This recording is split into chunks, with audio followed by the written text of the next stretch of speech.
praise. I saw a question about why you have to wait for the stream to start if you can see me. And the answer is it's for your own protection. It's for your own protection so that you don't have to see what it looks like when I absolutely annihilate a pack of fruit snacks like 20 seconds before going live. Which is exactly what I just did. If you look really hard through the blur, you might be able to see me just casing a thing of fruit snacks, and it was delicious. Speaking of treats, speaking of giving the boy treats, let's give the dog a treat. And this time, y'all, this time, it's a whole new bag. It's a whole new bag of treats. It's a whole new bag for the dog, fresh from the drawer of reserved dog treats. Here we go. Hey, it's time for a drink.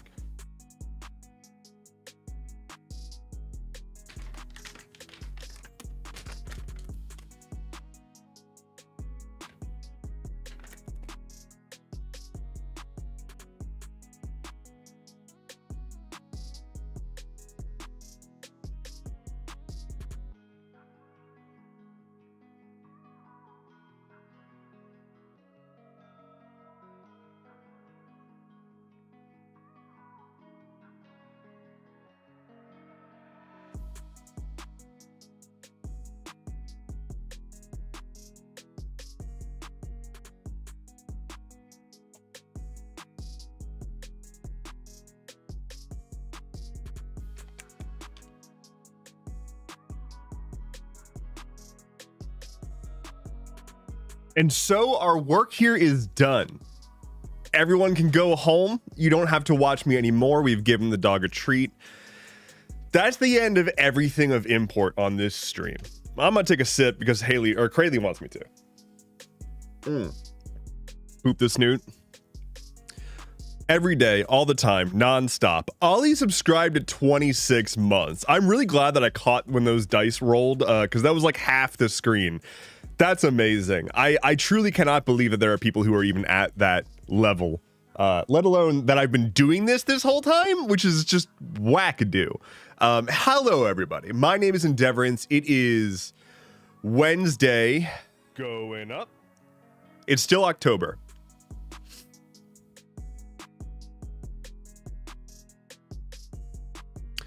'27th. God damn it, it's the 29th. The 27th was Monday, which is the Stuff Keeps Happening episode, which is probably why that was in my head. I truly cannot, what with the dates and the times. They change them every day. It's fucked up. I can't keep track of it. How's it going, everybody? How's it going? Flynn also requires cuddles before the stream can be completed. That's true. But I can't do that until he's in his bed, and he's not currently in his bed. He's currently just licking the leg, as one can see. It's Cozy Rosie. Hello. It says hi, Dev. Hi, Flynn. How is it going? How is it going? My name displayed wrong, I think, says Rumpled Crow. Why is your name displayed wrong? Why would you do this? This is your fault. I don't take responsibility. I've never taken responsibility. Hello, it's me, the President of the United States of America.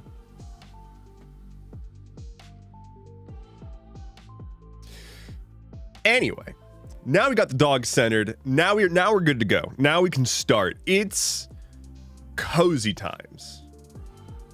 It's cozy times, y'all. It's officially cozy times. The dog is constantly curling himself up into as tight of a cinnamon roll as he can possibly do. I am wearing, look, I'm wearing a hoodie. What's up? I can put this up. Damn. So that we got that. There's leaves. They put leaves on the trees outside. And then it's cold. Also.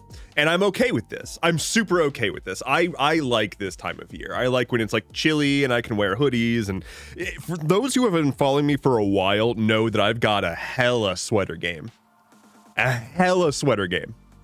And if you are new to my channel, if you are new to my content, if you haven't seen me since before this year, then you are in for a treat, because I'm gonna be busting out the sweaters and it's gonna be really, really good. Sweater weather is best weather. This is Nuclear Hubris. First of all, really good name. Like, really, really, really good name. Second of all, yes. Third of all, welcome in. Curled up on my couch catastrophizing. Look, why catastrophize when you can prophesize, prophesy, whatever the fuck this stream is titled, prophesyize instead. That's what I'm doing, and I feel great. I'll tell you a prophecy. One of y'all is gonna become God. Who's it gonna be? Fight amongst yourselves and figure out who will become God. It's not gonna be me. I don't want that responsibility. I did that for a while. Too much paperwork. I don't like paperwork. So excited for hoodie weather. I need to get new hoodies up on my merch store also. I have a couple ideas for some new merch in the cozy sector, and I'm looking forward to having that. Nose goes, says Epic Failure. Yeah, who's gonna be the new God? Nose goes.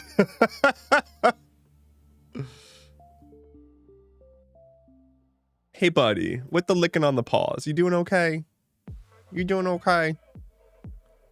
He's been licking his paw. I think he's got allergies. He's been licking his paws a lot recently, and he's had a lot of eye gunk. I've been doing a lot of surgical eye gunk removal, which is to say chasing after him with a paper towel and trying to clear the eye gunk out of his eye. And he's actually been pretty happy with that. He's been like, oh, thank you. I appreciate this. That's a lot. We're gonna just turn that off until the dog has finished licking every part of his body. I've got my coffee in my pumpkin mug. My cats are chilling next to me, and I am wearing my fluffy robe. Life is good right now. That sounds pretty good. I love a fluffy robe. I love a good robe. Okay. If there's one thing you need to know about me, it's that I love a good robe, and I love a good bathroom.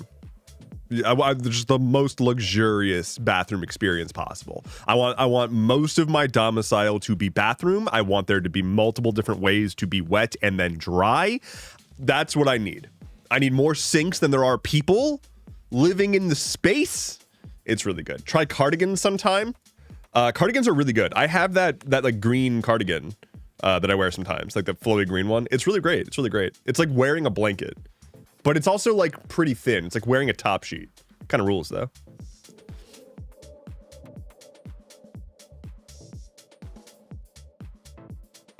Fluffy onesies are also delightful.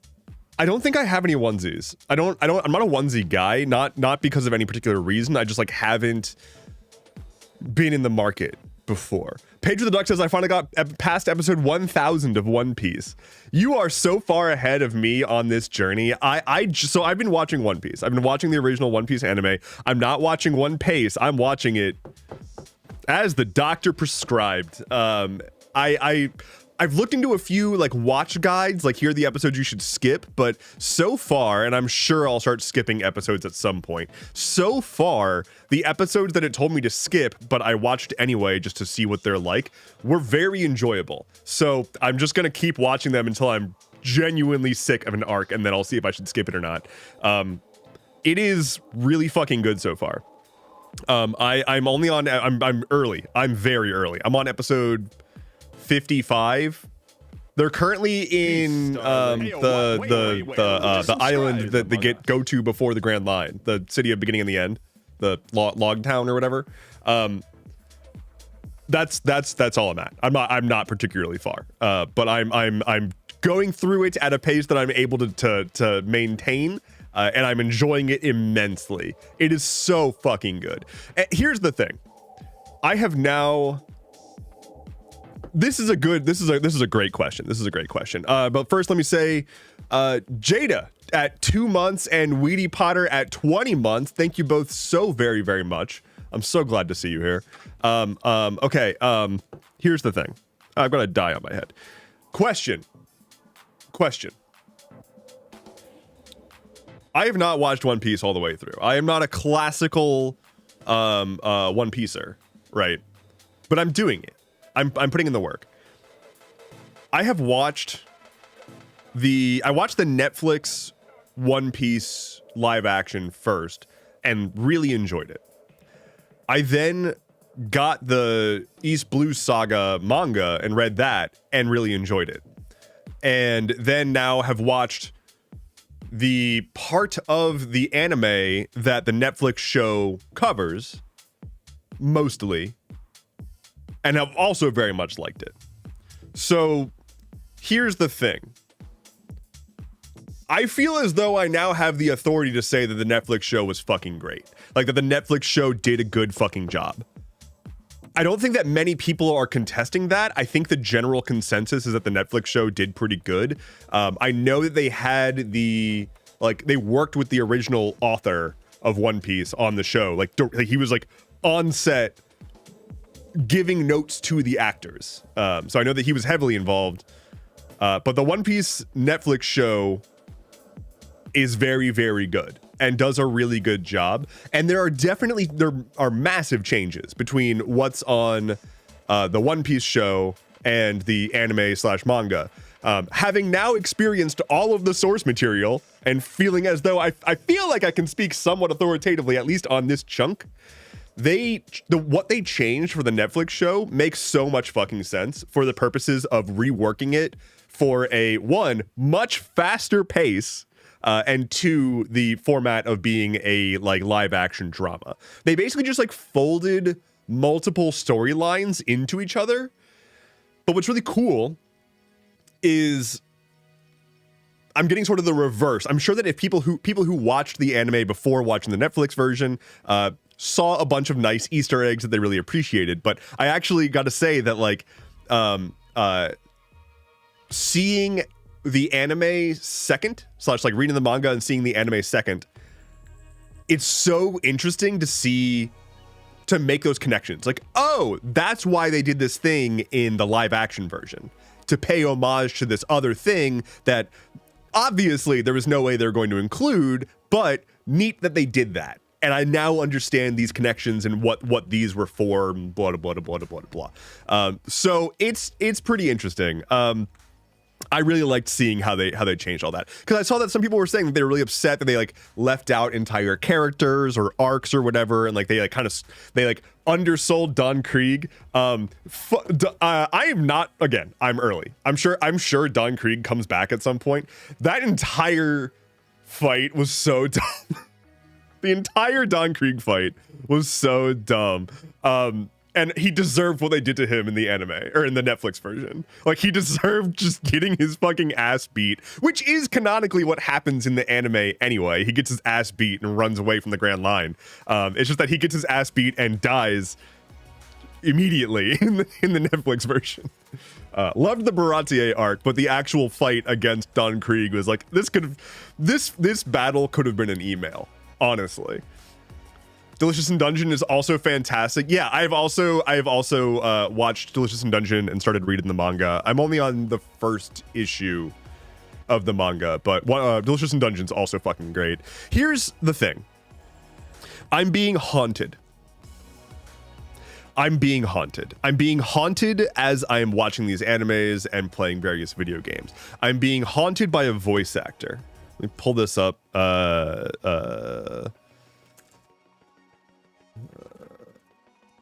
Hold on. Yeah, this guy. I'm being haunted. Well, I don't play. No, don't play a thing. I'm being haunted by Todd Haberkorn, who is the voice actor of the Drifter from Destiny 2.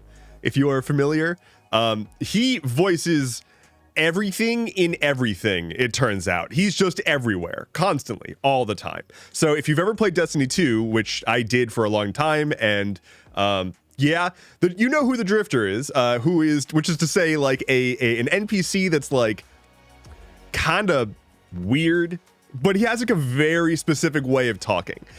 And I now can hear this guy immediately in anything he's in. And he's the narrator in Delicious in Dungeon. He also like voices half of the side characters in Delicious in Dungeon.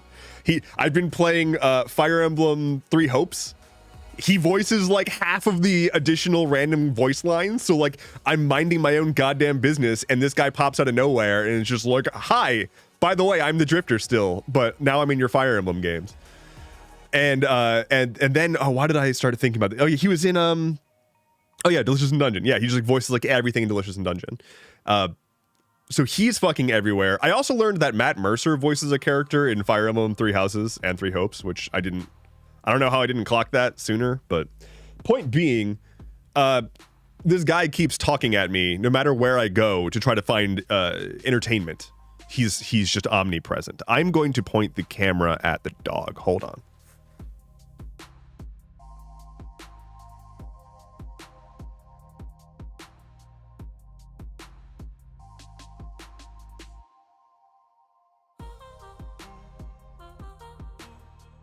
Okay.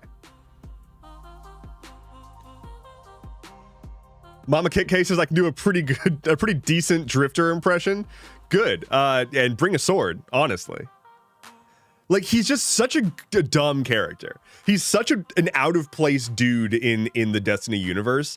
He's just like a weird, grungy, like kind of swashbuckly dude, but mostly he's just greasy and creepy. And everyone else in that entire franchise is like heroic and like self-possessed and has goals and meaningful character presence, and he's just like, I'm the Drifter, and you're like, oh, okay, guy. The real reason we all came to stream is just to look at the dog. Oh my god. But I mean, I don't blame you. I don't blame you for coming to my stream and not paying attention to me because of this dog, because honestly, this is just what I do. Like, I just stare at the dog all day. I will unironically just sit and drink my coffee and look at my dog. Just because I love him so goddamn much. He's the Han Solo of Destiny. He's the Han Solo of Destiny, but somehow has less charm than Han Solo. Which, by the way, I know Han Solo is supposed to be, maybe I misread this character, but my understanding is that Han Solo is supposed to be genuinely roguishly attractive, and having not watched Star Wars really at all growing up and having recently watched the original trilogy for like kind of the first time as an adult that can process like meaningful, you know, themes and shit, he's just creepy. Like, he's just a weird dude.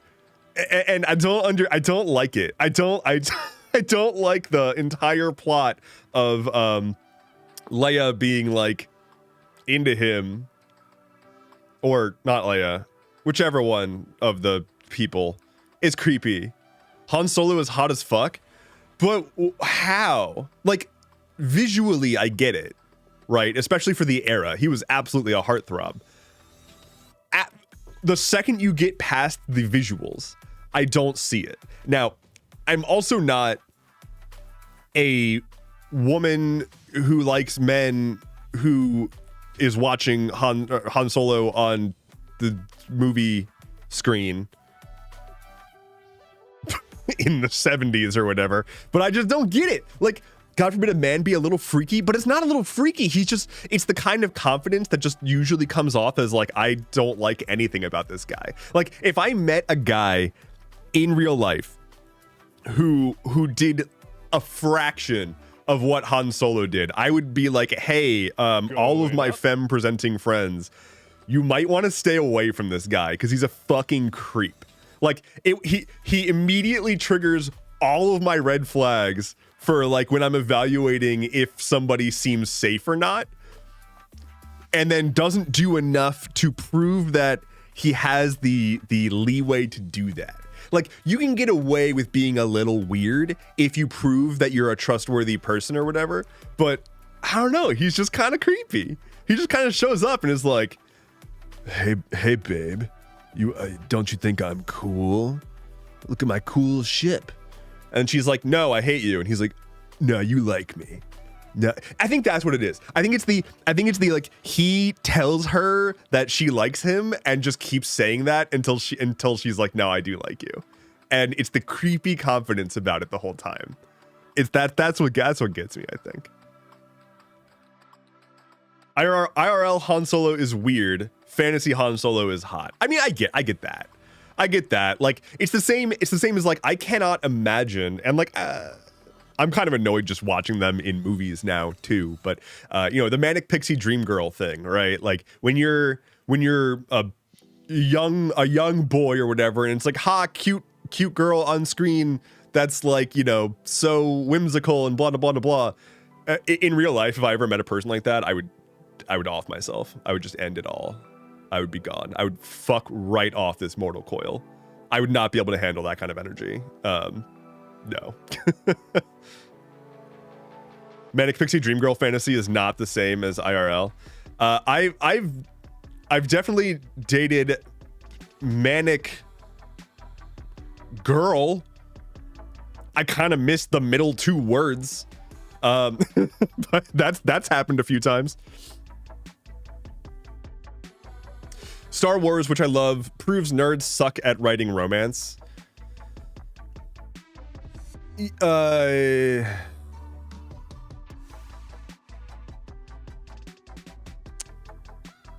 Nerds suck at writing romance when they want to self-insert, which unfortunately happens a lot. Like, too much. That's I think the fatal flaw. There's some really incredible like romance and fantasy, just shit in general, but the problem is when someone sits down and they're like, I want to write a space western epic in which I am essentially the center of attention, and I see myself as this one character, and that one character just has incredible plot armor and also gets all the girls just inexplicably, and also is just like really good at everything he does. You want to watch my movie?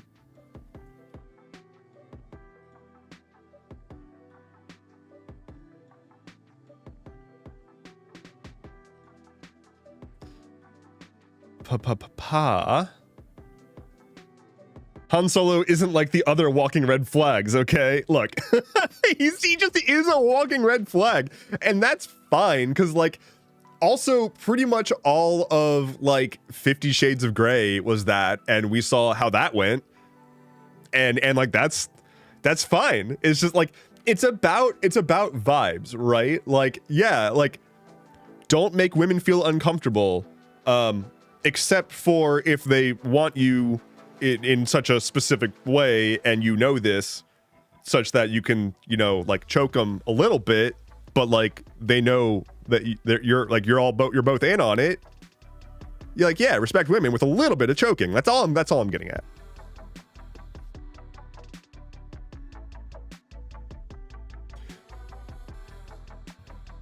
Respect women. Respectfully disrespect me. Yeah, if you're going to be disrespectful, be respectful about it, you know? Respectfully disrespectful. Indeed. If you're going to bark, ask permission first. That's all I'm saying. Ayo? Ayo? If it's blue, stop. Have you seen the Balatro Vampire Survivors collab? I did watch the announcement video. Going up. It seems very wacky and wild.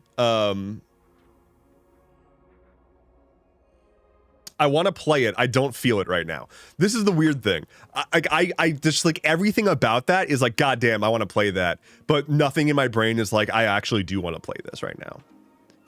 And this keeps happening. I keep being like, oh my God, I can't wait to play this game that's going to come out. And then it comes out and I'm like, no, brain is not in the space for that. Helicopters. There's been so many goddamn helicopters going over my house.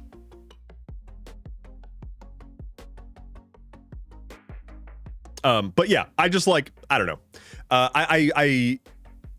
It looks so much fucking fun. Like, it looks really, really cool. I just, for whatever reason, it's completely uninteresting to me right now. It's like the intersection of two games that I really like. I'm sure I'll go hard into it at some point, but it's just not where my head is at right now. It's not my hyperfixation at this point. Which I'll talk about what that is in a little bit, but we chillin'. Smut shouldn't surface to mainstream media, says Remy. It depends on, I mean, like, I don't know. It depends on what you define as smut, which is like really kind of all over the place. The 50 Shades thing got weird, primarily because it was like, as far as I understand, not good. Like as far as I haven't read it, correct me if I'm wrong, but I'm under the impression that 50 Shades of Grey was bad. Like in terms of literature, not like, you know, they did bad things to each other or whatever. And yet it went like rampant, right? Like it went everywhere. I think it was mostly just like because of social cover. Like everyone was reading it, and so there wasn't much stigma about reading it. And at the end of the day, people just want to get the fuck off, and that's okay.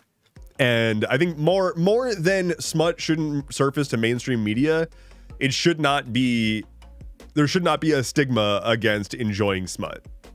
Like, yeah, it being mainstream is a little like, I don't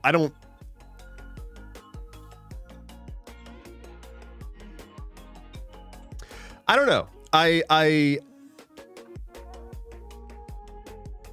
I'm not offended by adult content being more readily available. I understand the difficulty of ensuring that it doesn't just like become prolific and fall into the wrong hands.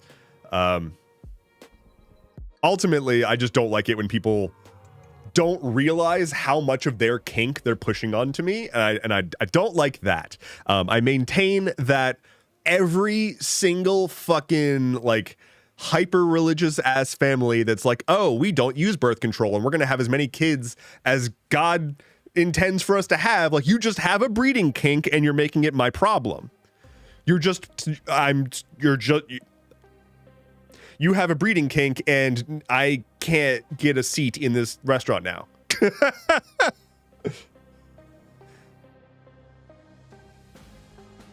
If more people just acknowledged that they had kinks and leaned into that instead of wondering like, why am I like this? Like, it's because you got a kink. Just be that. Sorry, the seats are all full of babies. That's the problem. I go to these restaurants and they just put babies everywhere. And I can't find a seat because all of them have babies in them. Just all of them. I go to a bar and there's babies. I go to a brewery and there's babies. I go to a kindergarten and there's fucking babies. I can't go anywhere. Babies can't fight to keep a seat. That's true. Just fight them. I'm still mad about like being at a literal bar.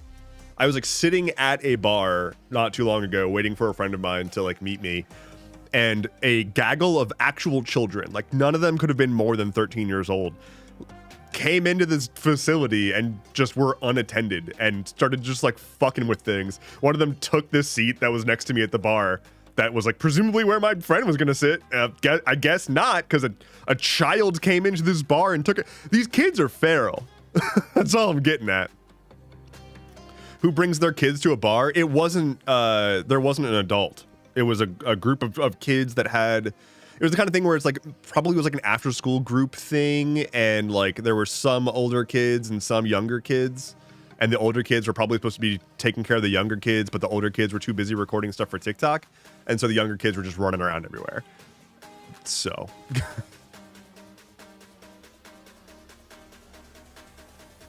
I think that they were there because it was like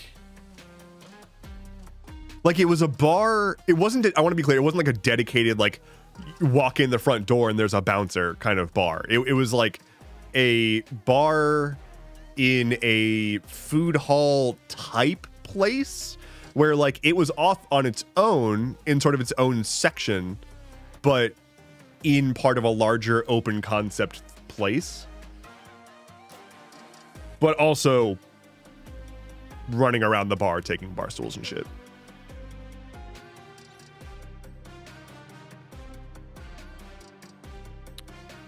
We had some elementary school kids running around the restaurant and kept trying to order lemonade with grenadine at the bar with sugar rims on their drinks. God damn it. Children, stop it. Can the children stop it? Can the children not? Can we not glorify drinking to children? constantly, it's just not that good. It's not worth it, honestly. You're being prejudiced against Scottish culture there. What's Scottish culture? Or are you just talking about like drinking super young? Children don't need mocktails. What the fuck? Yeah, I don't think that we need to be doing that. That said, Shirley Temple is really fucking delicious, though. Shirley Temple is so fucking good. It's really good. It's really good. I wouldn't deny that to a child. If a child came to me and was like, I want a Shirley Temple, I'd be like, well, you're asking the wrong. I don't have the materials to do that for you. But I understand why you would want that, and I do endorse that. But most other mocktails, just get out of here. We've already failed the children with the gambling thing. That shit's everywhere.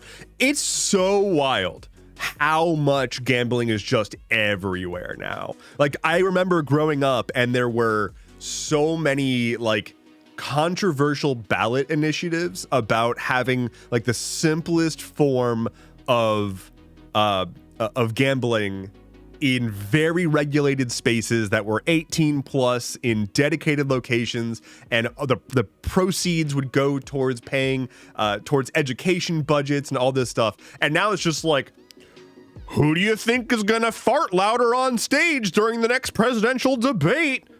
Vote with your crypto. Like, it's just everywhere. And like you turn on like I don't really have cable or a TV or watch things or go places or see people or eat, but like you know, I go to a restaurant to see some people and I look at the TV and there's an ad for some like betting app just playing constantly in the corner while there's sports happening on the TV. Like, they're actively showing a football game and in the corner it's just constantly just like, bet on this game using our app. Like, what?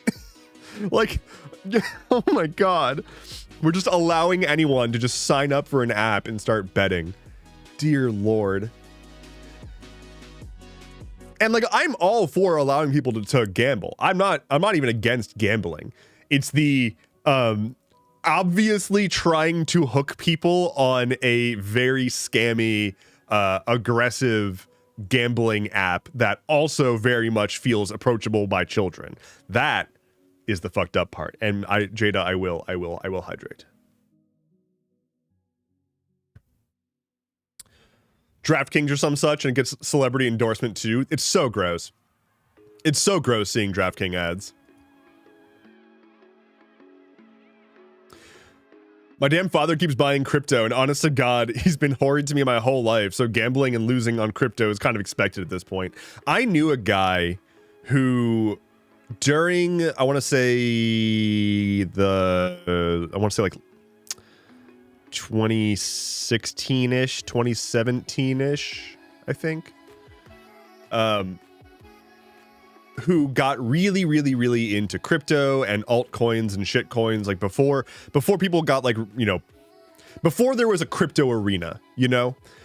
So this guy like got really, really into crypto, and like he was a coworker of mine, and it was at a tech shop. So like a handful of us had crypto. I had Bitcoin at the time. Like I had been holding on to Bitcoin for years, starting around like 2012, I think. Like, it was a plaything back then. Sold all of it. I would have been a fucking millionaire. Anyway, so he got really, really, really into it, and he kept trying to get more and more people in the office to buy into stuff. And like some people were like, okay, like I'll see what this thing is, whatever. He ended up investing like his entire life savings into random fucking shit coins and losing everything. Like at one point, he was up so much money that he was like, yeah, I could like pull out this money and pay for my entire mortgage right now. Like, he was making so much fucking money by just like gambling in crypto, and then lost it all. Like, he just got too confident, too excited about everything, thought that he just assumed the line would keep going up, and he made a bad few bets and basically lost his life savings. And this was also like right after he went through it, like was going through a divorce, I think. So dude had it rough. Nobody ever stops while they're ahead. So I used to, like I said, I used to have crypto. I used to have like Bitcoin back then, like a handful of Bitcoin. And I would do the only thing I ever did with it was when it went up in value, I would sell a little bit to get like $100 and go have a Bitcoin dinner is what I called them. Was just like sell enough to make a profit and go back down to whatever value I originally put in and take that money and go buy myself dinner. And I did that a handful of times before I was like, I don't care anymore, and sold it. So I think I sold probably like a few hundred Bitcoin. Yeah. A few hundred for like, it was like less than $1 at the time. If I could pay my mortgage, I'd stop. It's such a strange, so dysfunction executive, good thing. Like, it's such an interesting, it's actually not interesting. It's just fucked. So, okay, consider the following scenario. You have a mortgage, right? And it's 20 whatever. So your mortgage is like $800,000. Let's say you have a mortgage for $800,000. That is not how much money, that is not how much money you're going to pay the bank. You're going to pay the bank like 10 times that, at least 4 times that from interest, right? It's like an $800,000 mortgage, you're going to end up paying like $2 million in total over the course of like 30 years or something with interest. So consider the following. You have an $800,000 mortgage. If you had in your hand $800,000, you could hand that to the bank and clear out your mortgage. As I said, an $800,000 mortgage, you will end up paying significantly more, like easily double that. If you have 800 grand in your hand, you could clear out your mortgage immediately by doing one lump payment, which bypasses interest and clears out the debt. Or you could invest that money, not pay the mortgage, continue paying the mortgage as normal, and you're essentially gambling on that money in an investment will outpace returns when compared to what I would otherwise not be paying if I had paid off my mortgage. So there's financial incentive to not pay debt if you can manage it while making more money off of an investment elsewhere. And this is why everything is fucking dumb. Everything is bad. And no one owns a house and no one can afford shit because nothing makes any sense.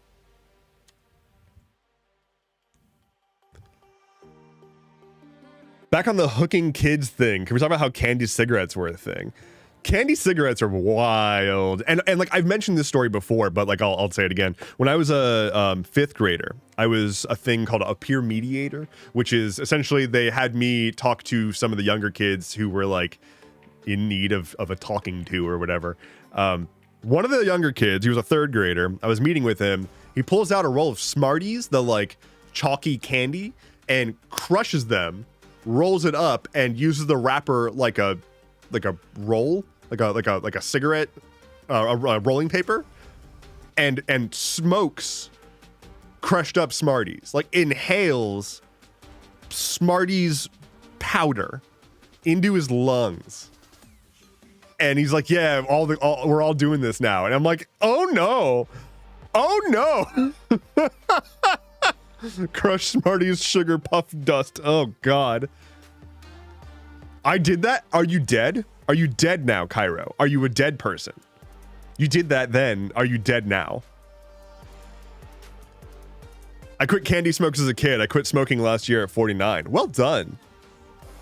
Well done. That is difficult. Philly Cheese says, goddamn. Hey, Philly Cheese, maybe you can answer this because of your name. I'm assuming that you are an expert just because of your name. Why is it? I feel as though I've been lied to. Why is it that apparently you're not supposed to get cheese on a Philly cheesesteak? You're supposed to order it without, I believe is the term. Like when they ask you with or without, my understanding is that they're asking if you want cheese or not. and the correct answer is without, is what I've been informed by a Philly native. I don't understand. I like cheesy meat. That's the whole point of my sloppy ass sando. I was just gonna say kid's dead now. Yeah, totally super dead. I had a friend in high school that would get dared to snort stuff all the time. The two I was present for was Pop-Tart dust and Taco Bell hot sauce. I was once challenged to shotgun mayo, a packet of mayo, or a few mayo packets. I didn't have mayo for a while after that. I also used to eat pencils, plastic, and several other non-food objects. I'm sorry? Pencils?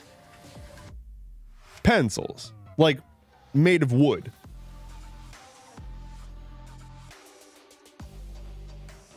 The liquid cheese that comes in cans specifically.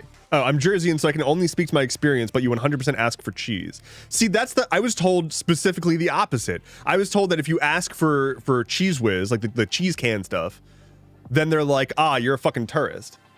And that a real Philly person doesn't get it with cheese, which is so fucking confusing.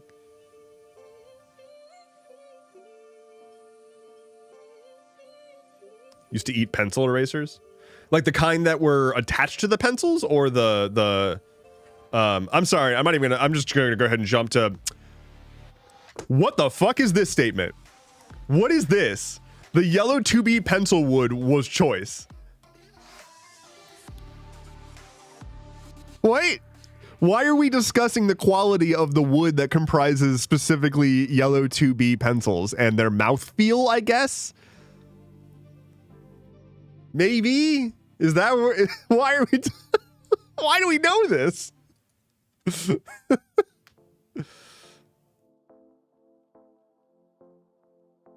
Hello from Pittsburgh. I enjoy your Stuff Keeps Happening series.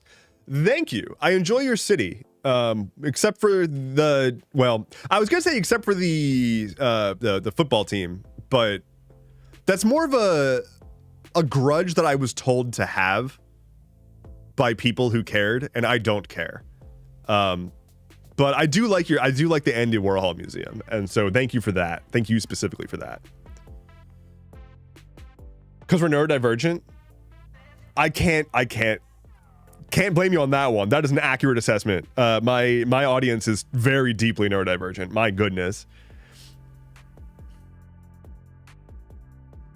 If I didn't stream on a day and didn't make it clear that like everything was okay, I'm assuming half of my viewership would immediately like don adventure gear and start a rescue party. Because because that's how neurodivergent this group is. It's just like, well, the only option is that he's been taken. And the only thing to do now is to go find him. And I thank you for that. Makes me feel very comfortable.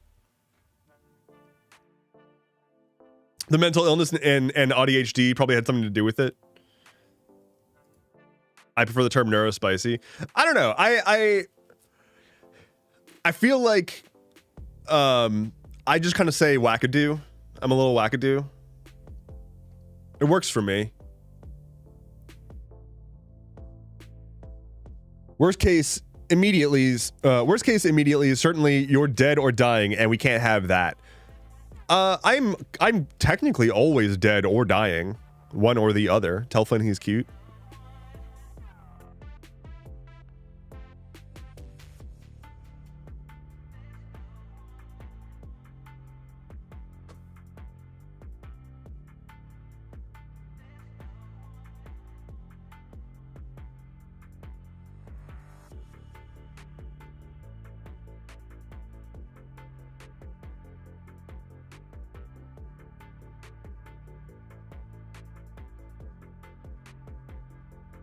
Darcy blows. Got good head kiss. Got good lovin's. He's a very, very sweet boy. He's been so cozy. He just is wherever I am, he just follows me and finds something cozy nearby and curls up on that. Nitro Nick with 5 gifted subs. Thank you so very, very much. Congrats to everybody who got those gifted subs. Thank you so much. Really, really appreciate it. What do I got on the? It's been 45 minutes and I have forgotten to talk about literally anything. Let's see. Oh, Nvidia. My God, why?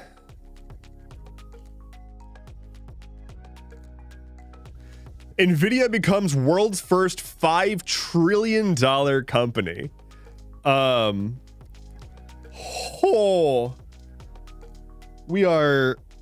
We're in a bubble. We're in a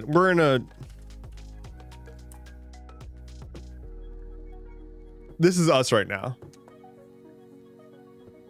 This is us.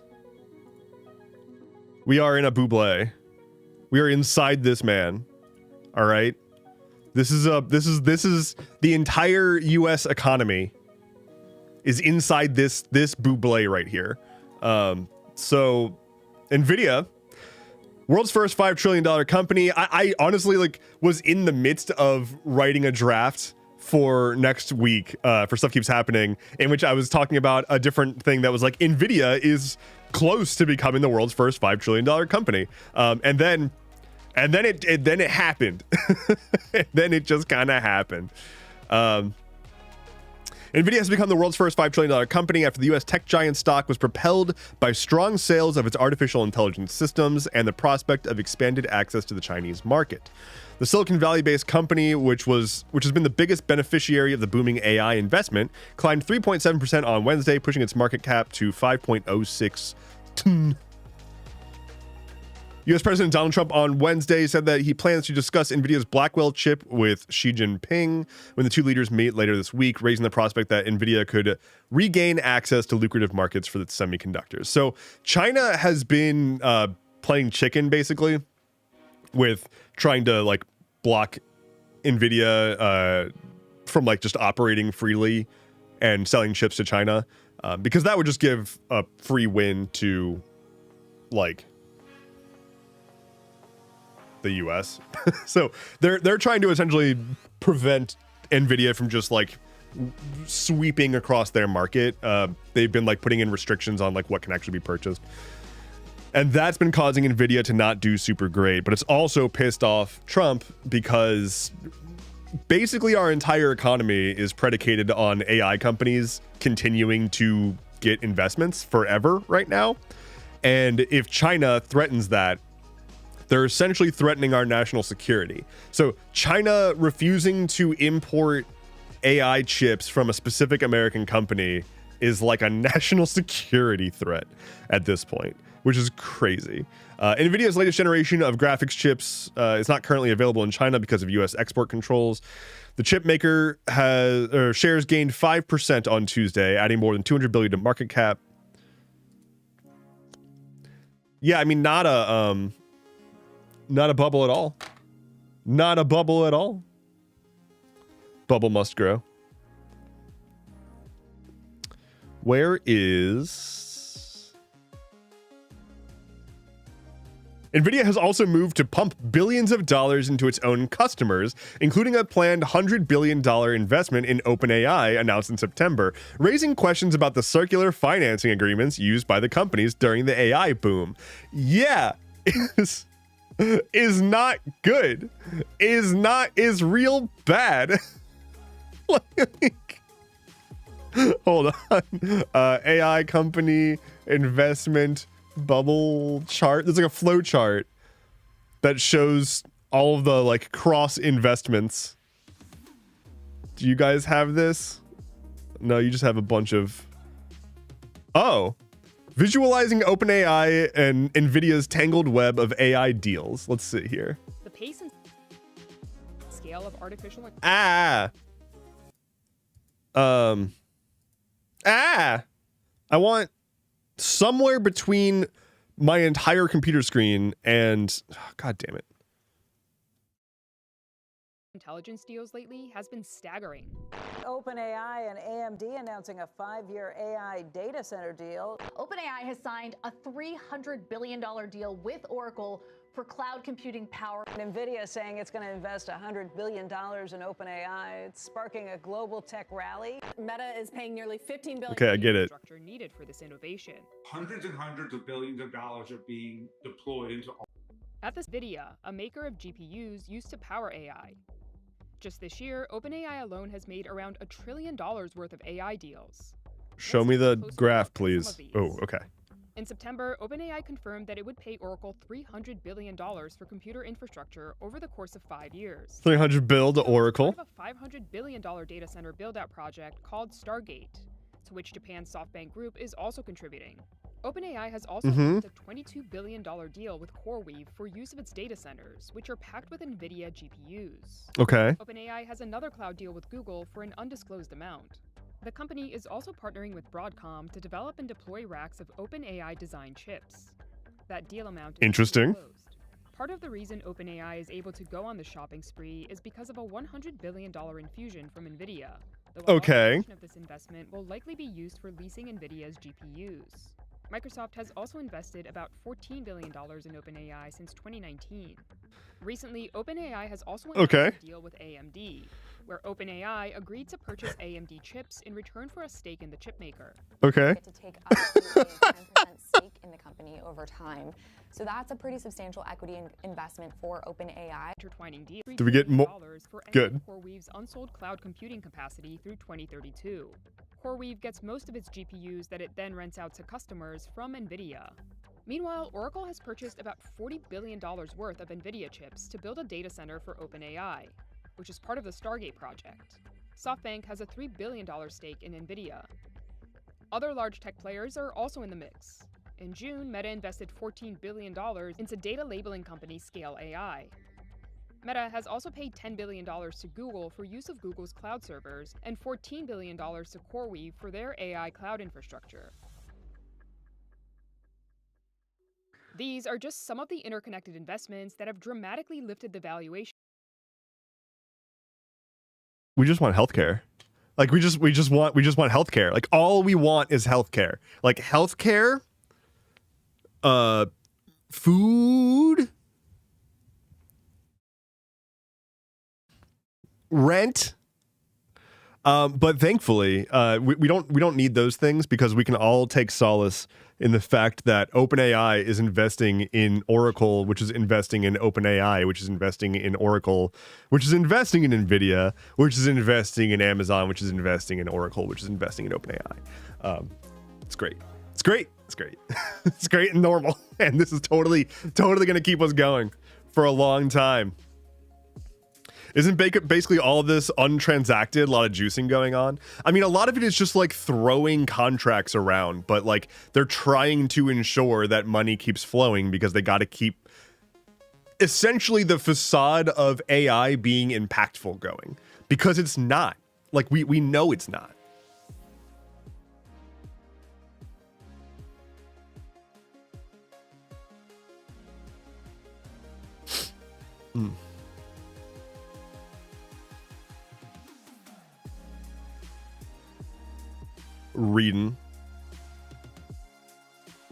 Reading.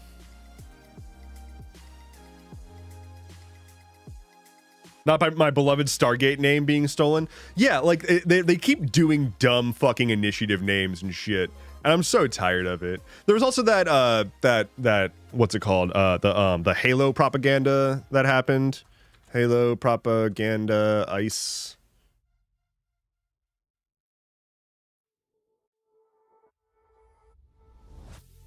Government uses Halo images in a call to, quote, destroy immigration. Microsoft declines to comment.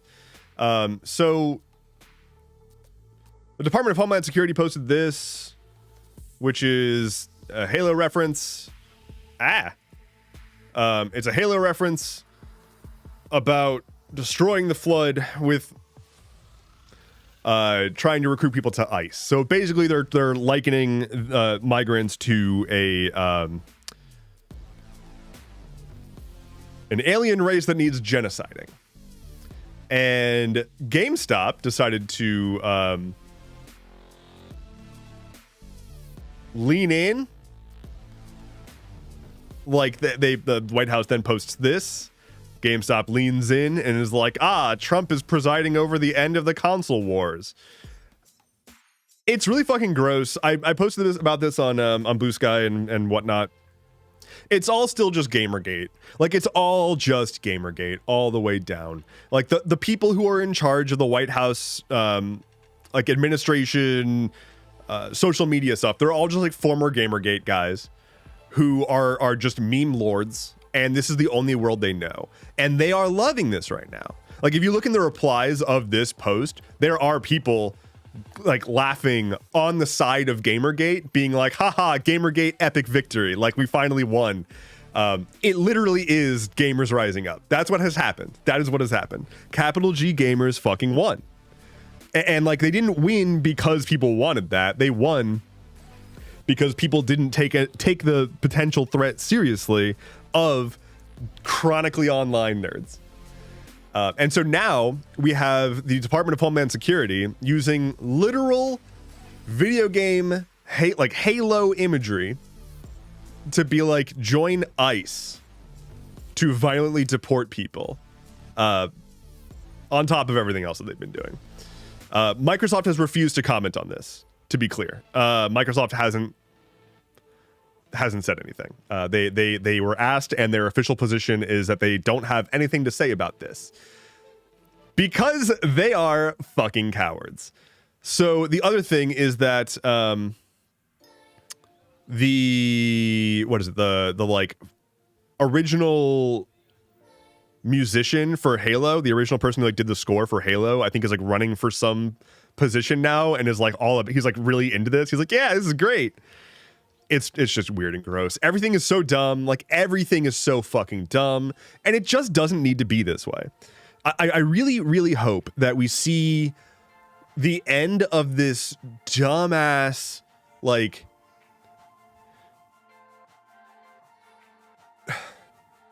acting like this is how we want things to be. The people who want things to be like this don't have anything else going on in their lives. This is their life. Their sense of like happiness and self and well-being is predicated on continuously seeing that their dumbassery is impeding on other people's life. That is what they want to see. They are thrilled that I'm even talking about this, because they're thrilled at the notion of people being triggered, right? Because again, it's Gamergate all the way down, and these people have never fucking grown up, and they still think that everything is all about getting triggered, as opposed to like, I want a functioning society. It's not getting triggered to be like, why is the Department of Homeland Security tweeting Halo memes? Like, that's not being fucking triggered.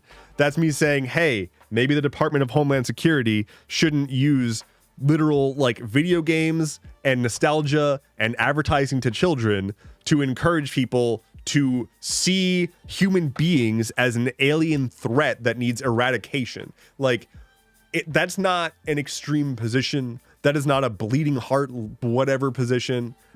And that's not being triggered. That's just like, I just don't want to be surrounded by people acting like complete children. Like, there's a time and a place, and you've basically said, like, I don't think that reality matters anymore, and politics should be memes. Like, the people who are all for this are ecstatic about this, right? Like, they're ecstatic that the White House keeps putting out dumb fucking memes, like super loser internet culture, all that stuff. It's very validating. It makes them feel as though they finally are the in-group after having been the out-group for so long, or having been perceived or self-perceived as the out-group for so long. You know, the whole like gamers rise up, like, oh, gamers are so oppressed, the Asmongold of it all. They really think that they are this like oppressed group.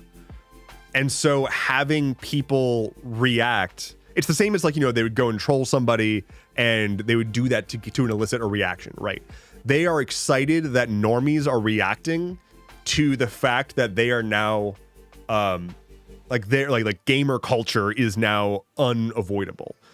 And that's why all these fucking people in the Trump administration who are terminally online are, they just assume that everyone who's going to do something like read one of those announcements that they've put on the like government websites that are saying things like, oh, the Democrats are mutilating genders. And it's like, they truly believe that the average American is like them and is like one of these weird creeps on the internet who doesn't have a life outside of just being a loser and watching this happen. And like,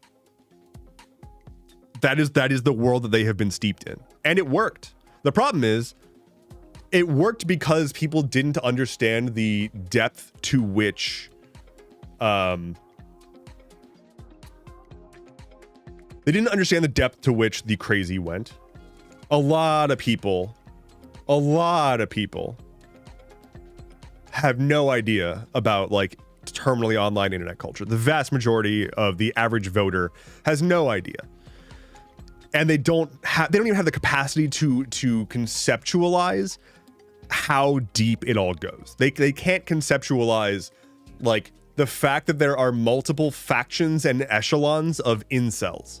They can't conceptualize that there are racists who are so specifically racist in a certain way that they kick other racists out of their online groups for being not the correct type of racist. Like, they're not thinking about that. They just think, oh yeah, weird nerd in a basement playing a video game and not contributing to society. They're not thinking weird nerd in a basement plotting a mass shooting and being told that the entire world is against them, and so that now they should vote for this guy to get their revenge. Like, that's not how the average person imagines a terminally online right-wing kid. They truly just think like, oh, he's just playing Fortnite or whatever. And where we are is that faction, that like sort of hidden, that group that was hidden from the mainstream, is the channel with which we've watched MAGA rise. And it's really sad. It's really sad because it could just be gamers playing games. It could just be like nerds sitting in their basement having some fun and playing games. But instead, they've been riled up and told that they can't even just sit around and enjoy their games because there's woke in it or something, which is like the biggest disservice to just like our time on this planet imaginable. Like, imagine being a person who enjoys a thing and then like a weird greasy dude on the internet tells you to not like the games that you like because women and stuff. And so now you don't have the thing that you've always turned to for comfort, and you have baggage with it. You have this concept that like, oh, I must protect this thing. It's all I have and it's under attack, when nothing is happening. Nothing is happening. But that's not what's been told. That's not the story. That's not the line that's been handed to them for years now. They've been told they're coming after you. They want to erase you. They're coming after your kids. They're coming after your job. They're coming after your hobbies, your words, your sense of identity. And if you don't do anything, then you're just going to get rolled over. And then they point to the fact that like, yeah, some people aside from white men are getting some representation finally, and they're using that as the example of losing ground, as opposed to look at how fucking flourishing the gaming industry is. Look at all the variety. Look at all of just the options that we have to pick from. I want to bash my head against a brick. I think. I'm still deciding. While they also shove AI into everything, including video games. I want nothing to do with AI video games. I just want nothing to do with AI in creative output. It's not gonna make things that are compelling. Here's a great story. Hey, so it's time for a drink. I don't mean to be. I'll sip real quick. I don't mean to be mean to everyone, but you're all not funny, and I mean that with the as much kindness in my heart as possible.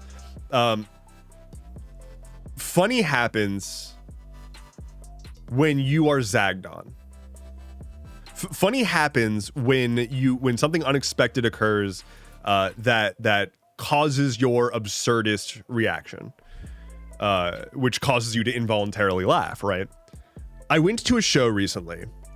The show had a major audience participation component in which the audience voted on basically every major decision instead of letting, it was like a live show, like improv comedy thing.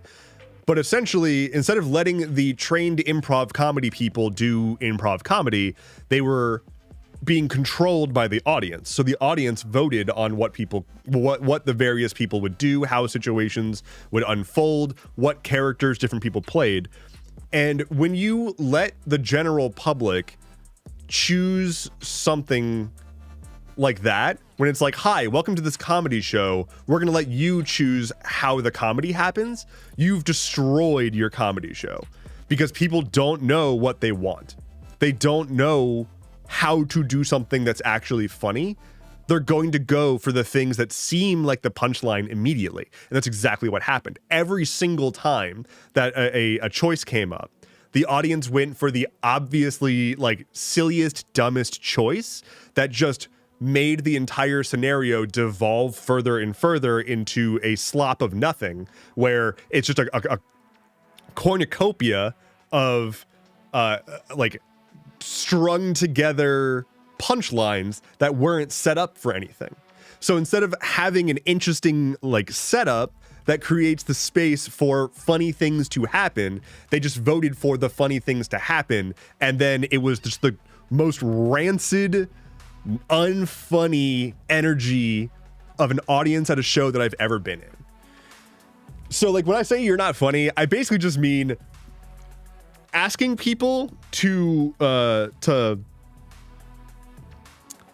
essentially design funny by committee is the worst choice possible. It's so bad. Groupthink improv. That's a really, really good way to put it. That's a really good way to put it. It was groupthink improv and it was fucking awful. My point was, the reason I brought this up was AI. When you have AI, whatever you want to call it, outputting creative content, half of it, you know, they keep trying to be like, oh, soon you'll be able to say, I want to watch a show that's like blah. And the AI will be able to generate custom content just for you. Like, that's going to suck. That's going to suck so much. Because people are going to be like, I want to watch this show that does these things and is just like this. And they're going to watch it and be like, I hated that. I didn't like that. Why didn't I like that? This thing sucks. It must output bad content. Which, yeah, pretty much. But also, if you're not a person whose entire, like, being is focused on creating entertaining, consumable content, you're not going to have the understanding to coerce a machine learning system to produce something like that.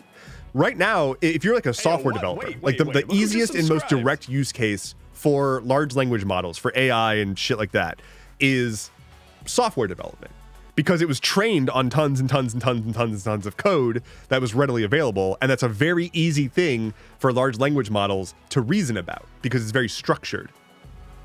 But even still, you have to be a talented software developer to be able to take the output when you of like whatever it produced and know if it's actually what you need or not. Like, you can have it produce stuff for the purposes of saving the keystrokes so that you're not getting arthritis too young, carpal tunnel or whatever. But the output is not trustworthy. You can't just take code that an AI generated and assume it's going to work and assume it's safe and assume it's deployable and assume that it's secure. Like, it's just not. It's a tool for automating the tasks that you already know how to do, such that you can ensure the task was done correctly once it is done. And it is not a tool that empowers you with the understanding of how to make the stuff that you want it to make. And so you're going to end up making something and it's going to be soulless and awful and no one else is going to care and you're probably not going to care in 3 days. And I don't understand why we have like Sora, you know, like we have like OpenAI put out that AI, like entirely AI TikTok clone, which is just an app that is just the only things you can do is ask an AI to make an AI generated video and then post it and then people can scroll other people's videos. But we're already seeing that no one gives a shit. No one's scrolling because never before has someone said, you know what? I want to watch an endless feed of AI slop videos generated by other people. Like the uninteresting output of what people that I don't know wanted to see if this AI could do. Who is this for? Who is it for? Prefix at 4 months. Thank you so very much. Spicy take. The fact that AI is dumb is a good thing. LLMs are never going to take over the world, so let's just keep using these dumb AIs and stop there. It's unfortunately, it's not a matter of them being dumb. It's a matter of the marketing, which has convinced people that they're not, that these things are not dumb. The marketing has been so strong that people don't think these things are dumb. And because of that, they respect the output of these things significantly more, like way too much, because they think that like, oh, this thing validated my opinion. I prompted ChatGPT, hi ChatGPT, I think this. Is that accurate? And it said, you're right in thinking that. Great. I must be right. ChatGPT said so. Just look no further than the number of people who've been posting Google AI summaries as their source. The fact that that's happening at all is mind-bending. Ugh.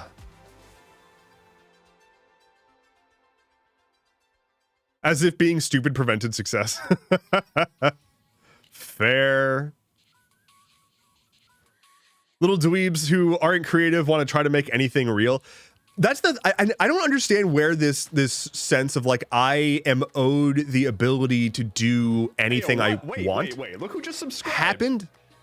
I don't know when that happened. I don't know when people were like, I am entitled to being able to use a plagiarism machine to approximate the output of pixels associated with a thing that I wanted to say.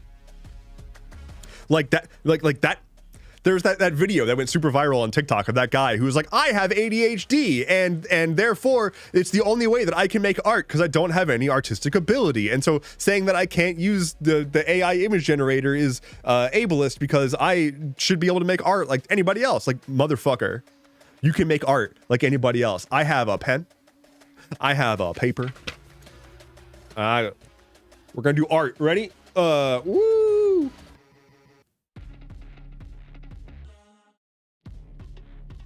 Is art. You can't see my art. Oh no, you can't see my art. No. Hold on. I want you to see my art. There you go. There's my art. I made it for you. So like, it's not. No one is entitled to being good at art. No one is entitled to being good at a thing. No one is entitled to being able to produce the output of someone else's talent. That is just not a thing. I don't know when people got so entitled as to think like, oh, I have a divine right to be able to be creatively on par with a person who has spent their whole life honing creative skills. It's not like an equalizer in that way. And to be the kind of person who thinks that like being able to do art in air quotes is the same as being able to produce a visually stunning piece, that is not the same thing. What these people are saying is I deserve the right to be able to generate a visual representation of whatever I want and have it look good. Nope. Nope.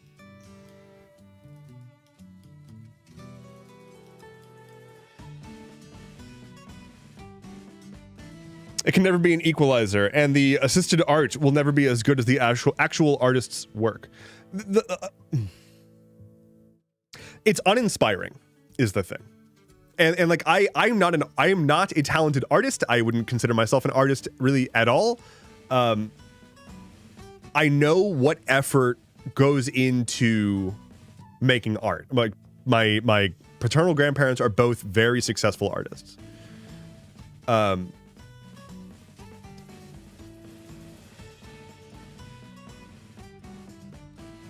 As a software developer, I don't consider myself like a visual artist, but I consider what I do to be essentially a like an artistic skill.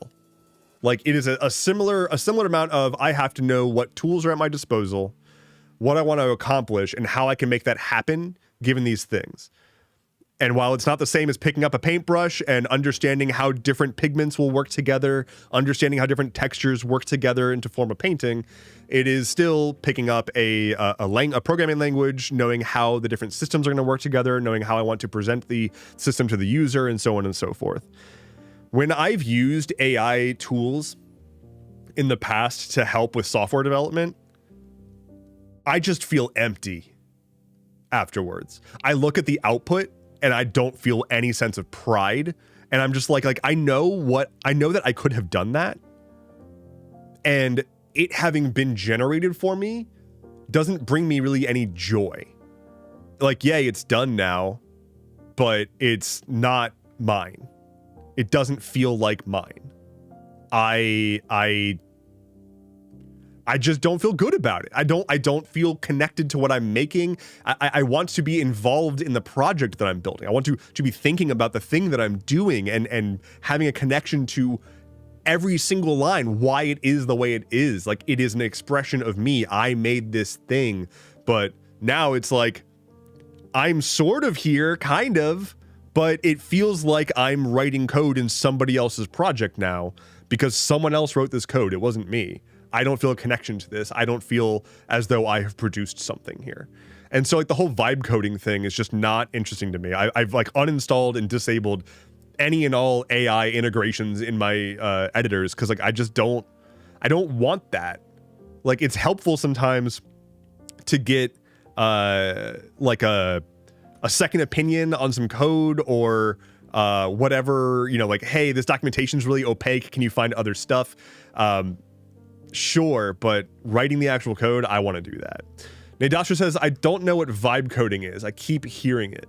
Vibe coding is this concept where you're essentially just letting an AI do the software development for you. There are software editors out there that essentially let the AI drive. Like you can like literally have it take control of your editor and it will like create files and change tabs and like go to a new file and like write all that out and then jump over to another file and write stuff out there. It is impressive in that if you give it a very doable task, it can get to the end and have something that can potentially work.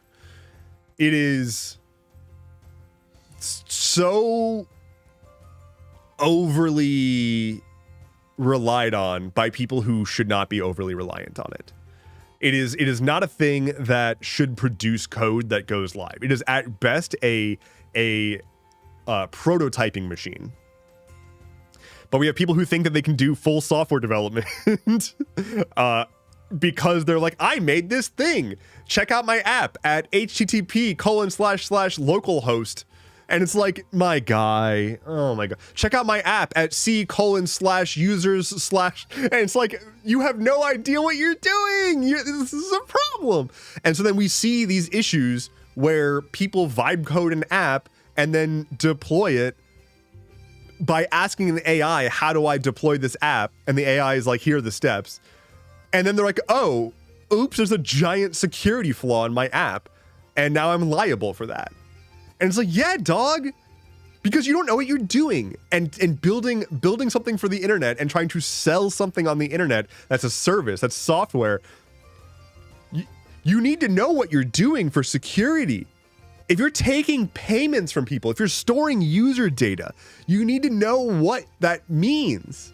You need to know how to do that properly. And you're not going to get that done properly by asking an AI, because the AI is not going to go out of its way to be like, oh, by the way, you forgot to ask me to ensure that it meets these standards. But there's no way you would have known to ask it that. So it's just going to do whatever you asked it to do, but you don't have the expertise, and it's not going to help you. Again, it is quite a lot of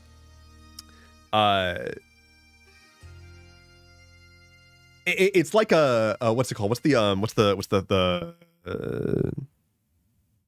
thing where you think you know everything but you don't? Why am I blanking on this? What's the thing? What's the Dunning-Kruger? Thank you. Yeah, it's Dunning-Kruger, right? It's a Dunning-Kruger machine. It's a machine that basically takes people who think that they know enough to responsibly use it and convinces them that they are right. That's what it does. Dunning-Kruger effect. Thank you. I am so mad that I just like completely fucking forgot.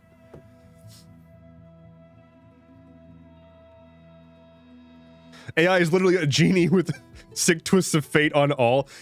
AI is essentially a computerized monkey paw with the finger that curls.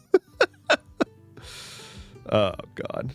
Anyway, somebody mentioned earlier, we talked about NVIDIA, AI and stuff. Speaking of which, there's those job cuts, Amazon job cuts, amongst other companies.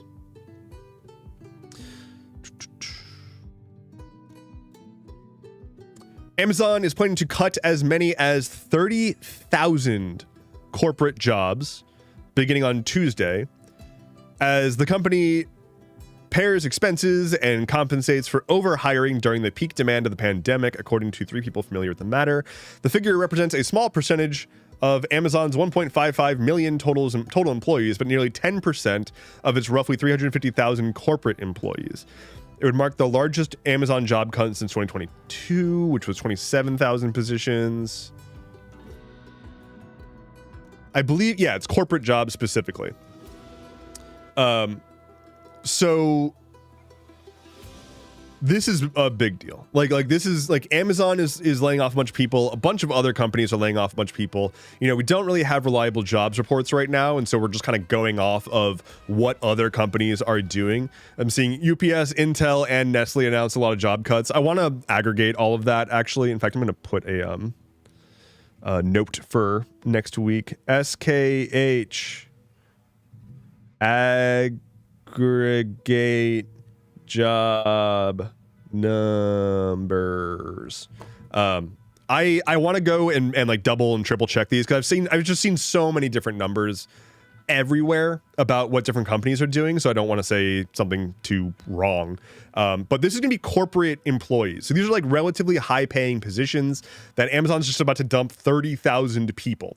Now again, remember, this is Amazon we're talking about, the same company that just recently was like, hey everyone, get your ass back to the office. Amazon return to office. So they've been like telling people, hey, you have to very much come back to the office.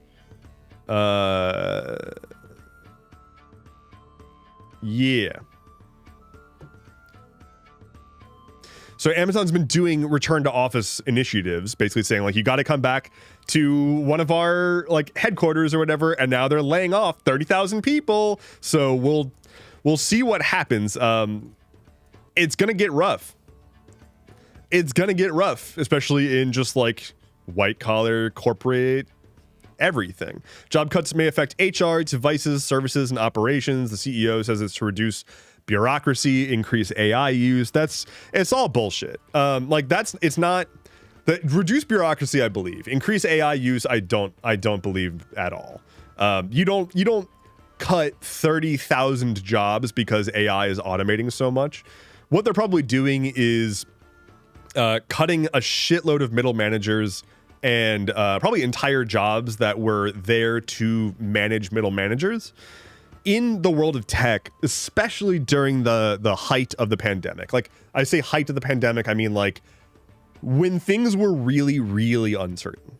And we like didn't have a lot of insight back when it was like when people were saying like sanitize your groceries when you get home from the store and all that stuff.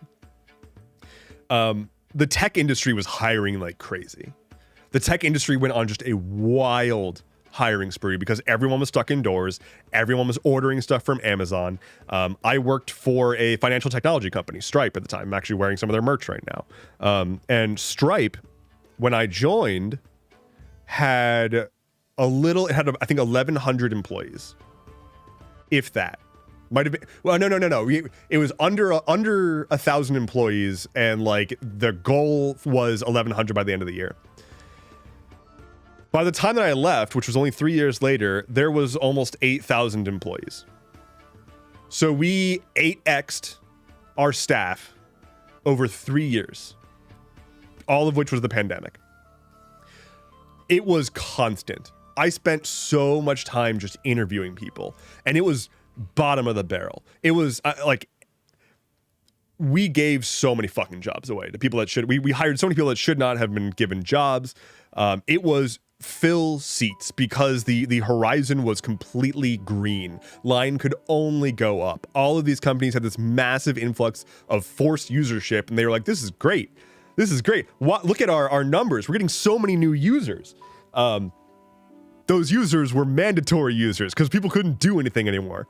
So there's a shitload of hiring that caused then this massive snap in layoffs. 2023, 2024, we saw tons and tons and tons and tons of layoffs from the tech industry. A ton of those were people who were just hired. So a shitload of these companies hired people and less than a year later had to fire them because it turns out when you hire at such a rapid clip, you're not getting people who actually give a shit, who are going to establish good norms of the company and make a strong team that cares about the product and makes good things. What you get instead are a ton of people that you're probably hiring as middle managers who are all trying to make a name for themselves so they can get something on their resume so they can go make a startup that would then get acquired by a company that just acquires startups all the time. Like that is the play for basically everybody in the tech industry who is an opportunist.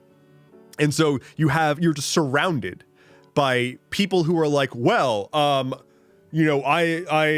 need everybody to come to this meeting because I'm going to be sharing this process that we're going to be using that I will be administrating, and it's going to do this, this, this, and this. And I know that we already have all these other processes going on, but now you have to also do my process because I need to be able to give a report about this process at an all hands meeting and talk about our Q2 KPIs and stuff. And it's like, hi, I'm gonna take an ice pick to my brain.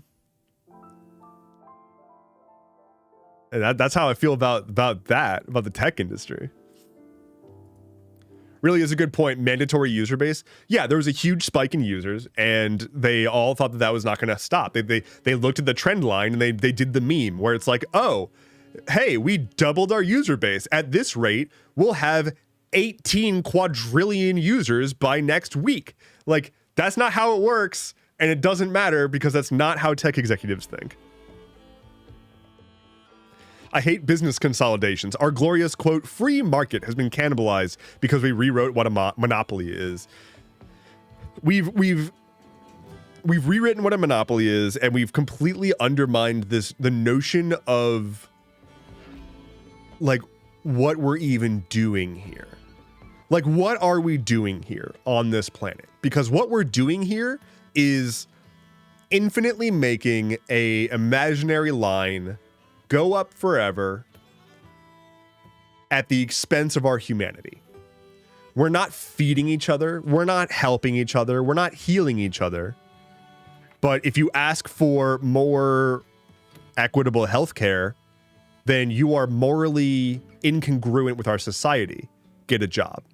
If you need assistance in getting food security because the economy is so fucked up that you're one of the 42 million Americans who rely on SNAP benefits, and now they want to take that away because get a job or something. Like, the point is people can't.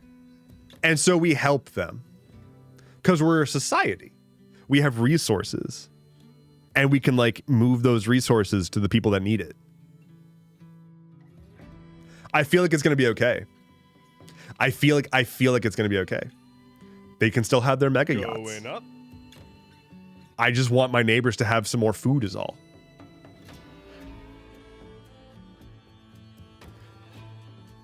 The graph of rich people's feelings must be maintained for the good of society. I'm sorry, Matthew. You are correct. I spoke out of turn, suggesting that maybe rich people's feelings don't matter as much as we think they do, but so be it. That's my bad, everyone. I'm sorry. Apologies to everyone who's filthy rich. I didn't mean to insinuate that you shouldn't have as much money as you have. I think you should have more yachts. And I think your yachts should have helicopters, and I think those helicopters should have yachts. We have $40 billion to send to Argentina, but no money to feed people. It's gross. The Argentina thing is fucking stupid.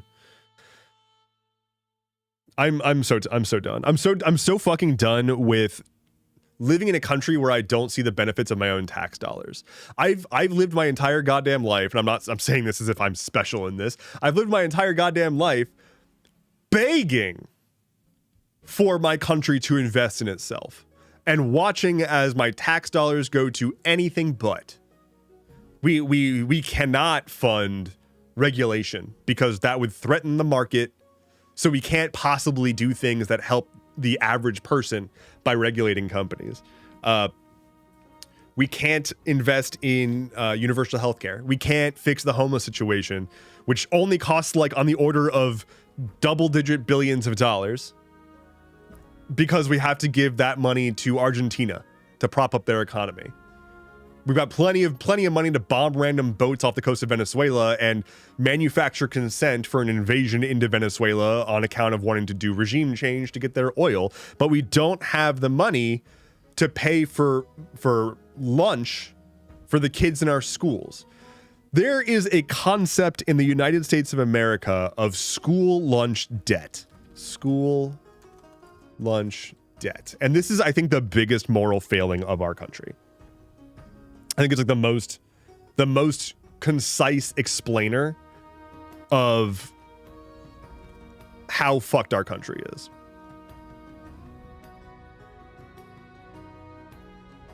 $21.4 million students receive free or reduced price lunch. 55.1% of surveyed schools have unpaid student meal debt. 87% of schools reported an increase in the number of students who couldn't afford meals. 20.5 million students will receive free school lunches compared to 900,000 who pay a reduced price and 8.3 million who pay full price. Based on the national total, the average meal debt per child is $556 annually. The average meal debt per child is $556.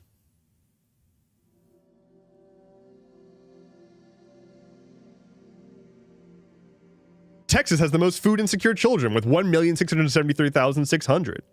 The U.S. Department of Agriculture found that 17.9% of households with children are food insecure. School met per state. Let's see. California, fix your shit. I mean, it's a lot of people, but almost $1 billion of school debt, of school lunch debt, of debt owed by children to the state for food, for school lunches, which American school lunches are also known for being awful. Like prison food. And don't even get me started on our prisons. Holy fucking shit. Yeah, the fact that school lunch debt as a concept exists in the first place is just like the best thing to point to as like a we are fucked. Like not cooked. Like it's not like we can't possibly make things better, but if you need to be like, look, to pretend that things are fine, to pretend that things are okay is insane. I didn't mean for this stream to be ranting so much. I'm very sorry about that. I've just kind of been yelling about everything. This was supposed to be a chill one. This was supposed to be a chill little stream. Just kind of like vibing, hanging out, doing whatever. But whoops, I've just been sort of ranting for an hour and a half. Oops. Venting is chill.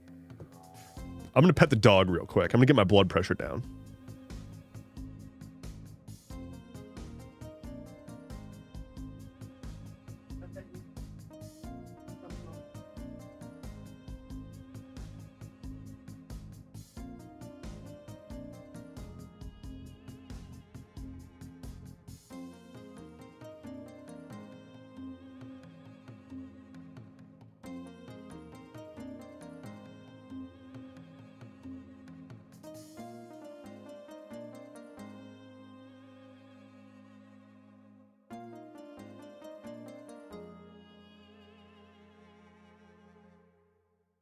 Yeah, healthy breaks.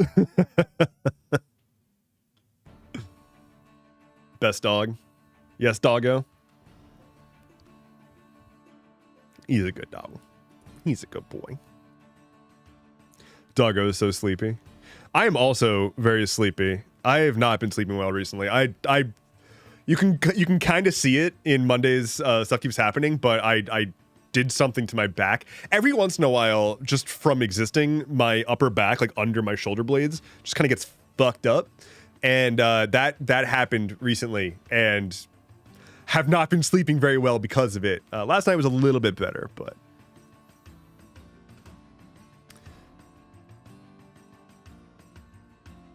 tired of people stereotyping my own people. Tired of people stereotyping my own people when everyone needs help. Working people need help. Yeah, like people, we need to not have this concept that receiving help of any kind is a moral failing. That's so weird and gross, and not how anything works. Never before in the entirety of humanity was it like, yeah, the path forward is isolationism at the individual level. Like, no, that's how you fucking die.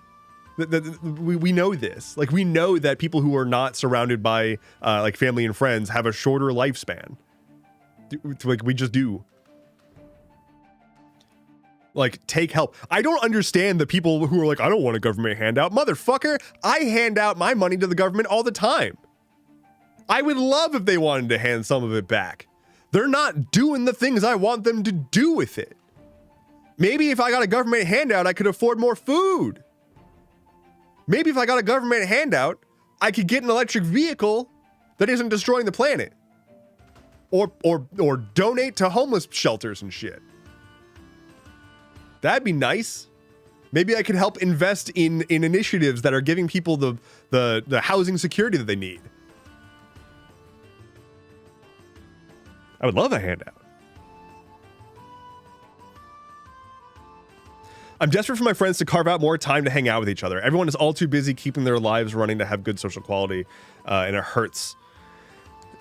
It's so hard right now.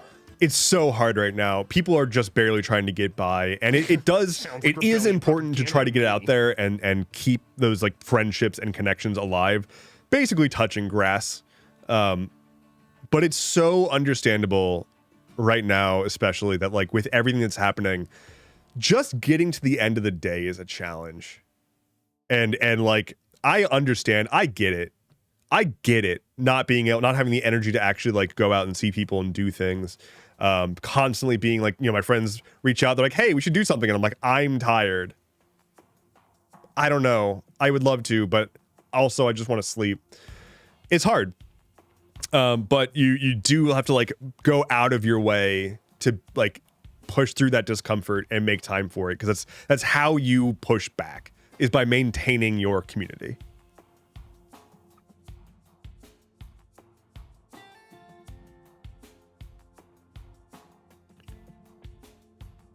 Capitalism has fostered a mindset that if you are not being productive at all times in your life, or who's asking for people to help you, you have failed. Or worse, asking for people to help you, you have failed. Yes. Yeah, the whole like feeling like you must make money off of all of your hobbies thing. Awful. Capitalist brain rot.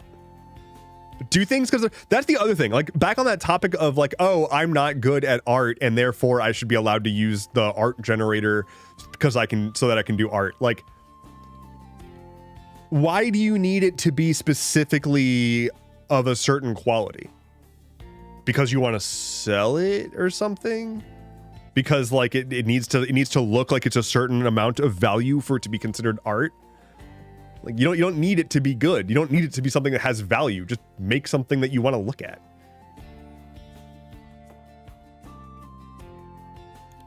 At least in the 80s they had crack to power their social lives. Yeah, we can't have shit anymore. They're bombing all the people who are trying to bring drugs into this country, and so we don't even have crack.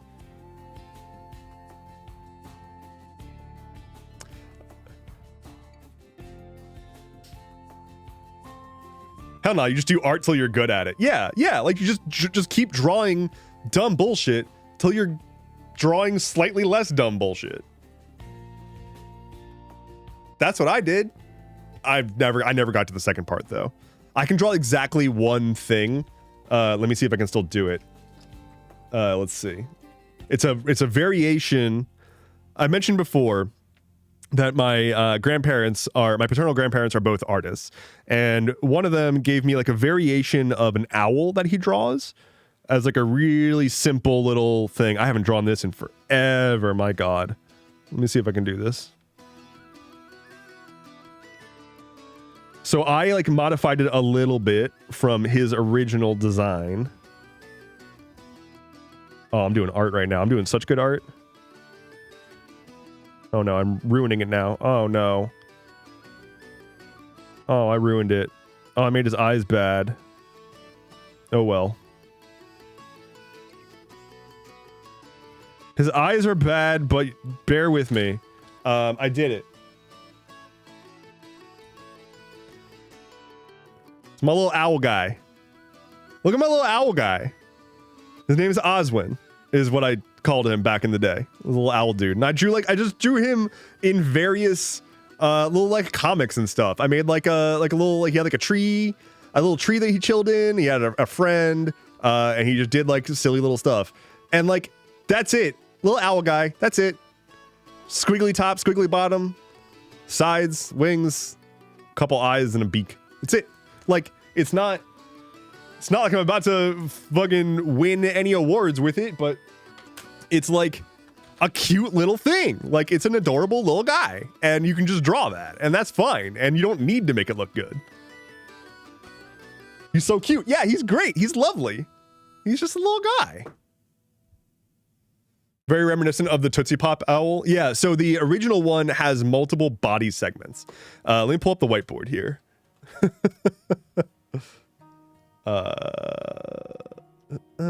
Create whiteboard. So it's like, let's see if I can do this at all. I want to black. Okay. So it's sort of like a squiggly top, right? And like a squiggly bottom, and then just kind of connect them. And then add some of the wings. Oh, don't like that.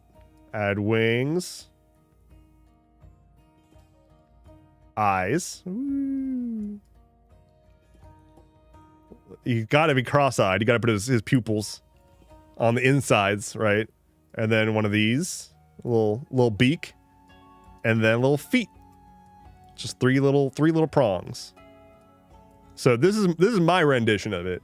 And as you can see, I did a very, very good job with my mouse to draw this. Oh no. Oh dear, that didn't move at all. Okay, so I want to do this. So my grandpappy's version, if I could do it justice, has like 2 segments. See, I don't see it as bad. I see it as stylized. Thank you. Now make him drive a monster truck carrying an orca. Okay, so my grandfather's version of it has 2 body segments, right? So you've got the squiggly top, squiggly bottom, a little loop, got the eyes still, right? But then he goes a step further, and he actually does another squiggly down here with another body segment. And then he puts the wings there. Yeah, and then that's like that. I'm doing great, and painting with a mouse in Canva is wonderful. And a very excellent experience that I'm going to keep doing right now. So yeah, those are your options. You could do the original recipe right here, or you can go extra crispy, which I personally prefer. And that's your guy. Now you got a little guy, you got a little owl, and you can do whatever you want with it. I used to just like draw it on chalkboards in all my teachers' classes and stuff.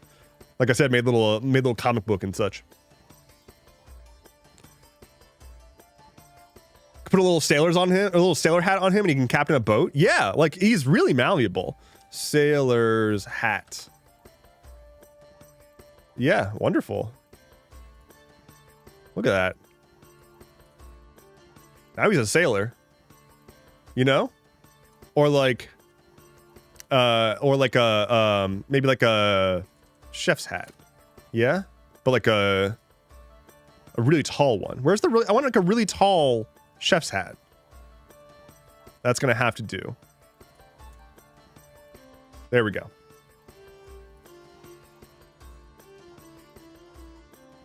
Anyway, his name is Oswin the Owl, and he is in the public domain now, I guess.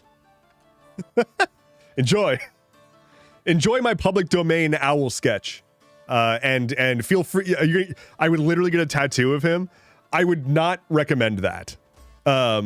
If that's what you want, I'm not going to stand in the way of your dreams. That's a lot of responsibility on my part for a human being to tattoo this little sketch of an owl under their body. If that's what you want to do, you have my permission, but I'm just saying, once I seize back the copyright, once I seize back the intellectual property for Oswin the Owl, you will owe me royalties.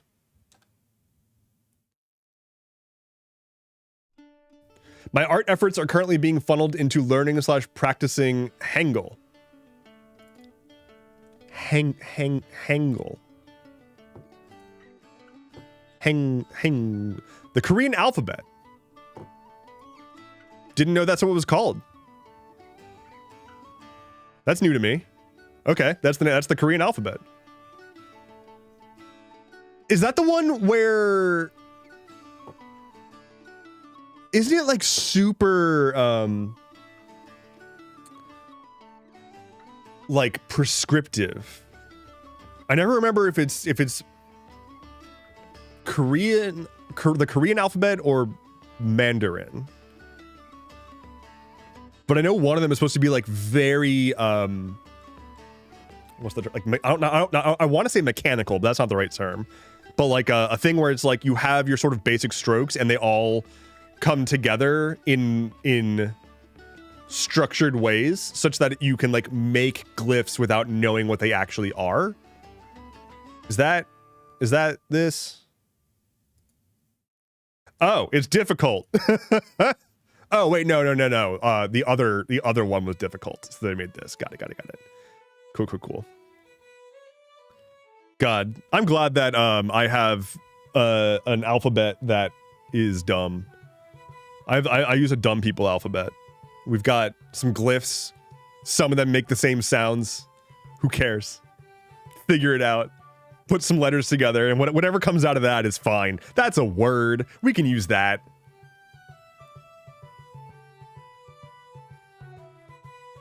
I only pay royalty fees in dog treats. Does Flynn accept payments of training-sized nubs? He does.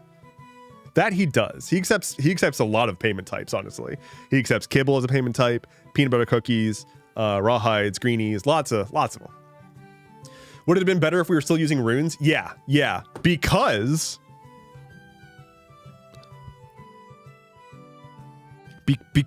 hold on.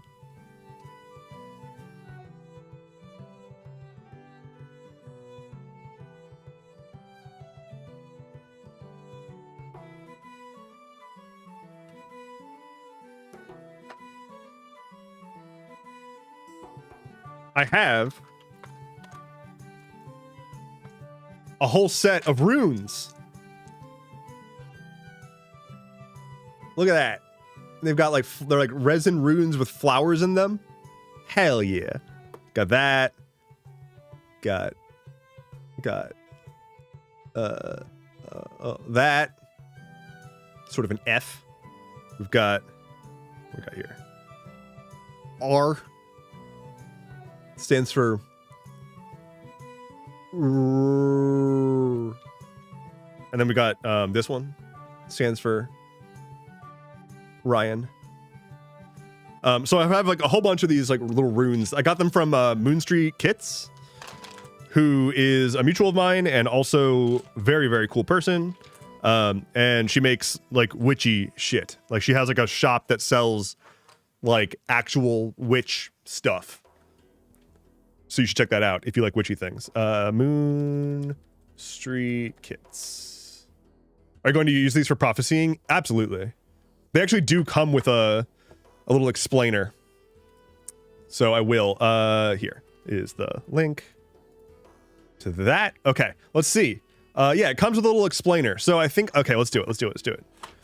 Okay, here's the card that explains all the different runes and what they mean.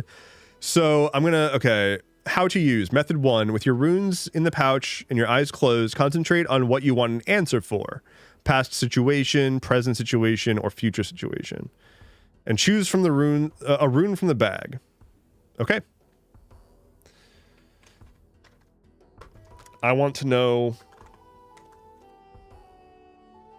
if I should get lunch or take a nap.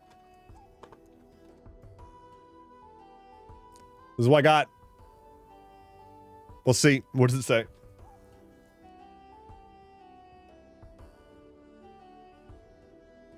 Reaction, defense, conflict, and regeneration. So nap. It seems like nap, right? Reaction, defense, conflict, and regeneration. That seems like a nap to me. I think. One more. I want to know if Flynn gets another treat before the end of the stream.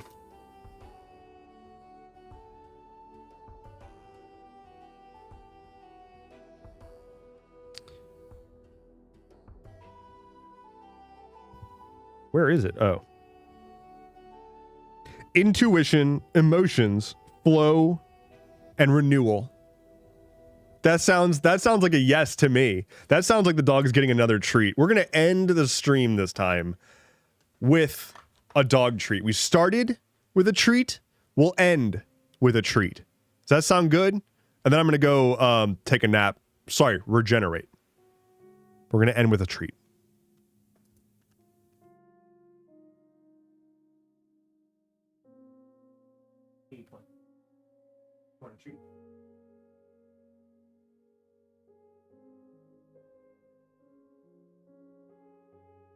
Oh, big stretch.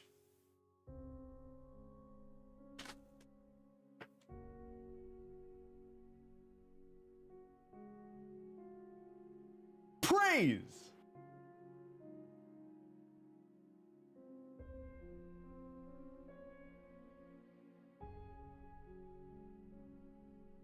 Amazing.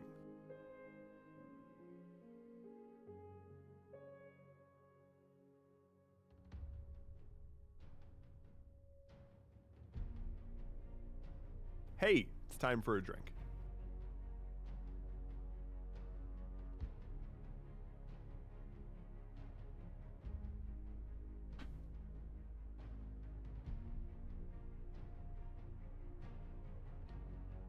Hell yeah. Hell yeah. That's a good way to end the stream. Thank you all so much for hanging out with me today. I know I'm ending a little earlier than usual, but as I said, A little bit on the tired side. So I'm going to go take a nap and then get some lunch and everything. But thank you all so much for being here today. I stream every Wednesday and Friday starting at 11 a.m. U.S. Eastern. Next one will be, what day is it? Friday. Yeah, it's going to be Friday because today is not Friday. It's Wednesday. Oh, he goes right back to his bed.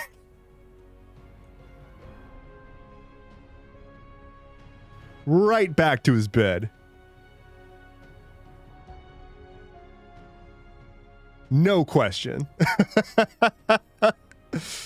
Okay. I'm gonna go regenerate. Yeah, now go regenerate. I'll do that. Will you wear a costume for Friday's stream? Oh yeah, it's Halloween. I guess we'll find out.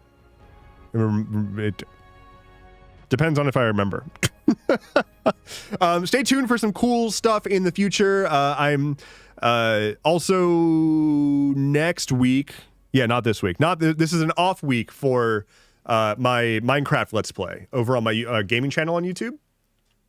Definitely go check that out if you want to have some more like just chill, fun gaming time with me. I can hydrate. I can do that. It is a series called Minecraft Sisyphus Edition. And it is a series in which I am attempting to beat Minecraft on hardcore mode, despite not knowing how to beat the game. I've never actually beaten Minecraft before, and I have to try to beat it with one life. And if I die, I restart. So it's a good time. Come check it out. Other than that, I'll see you all on Friday. Yeah? Okay. Sound good? Okay, bye.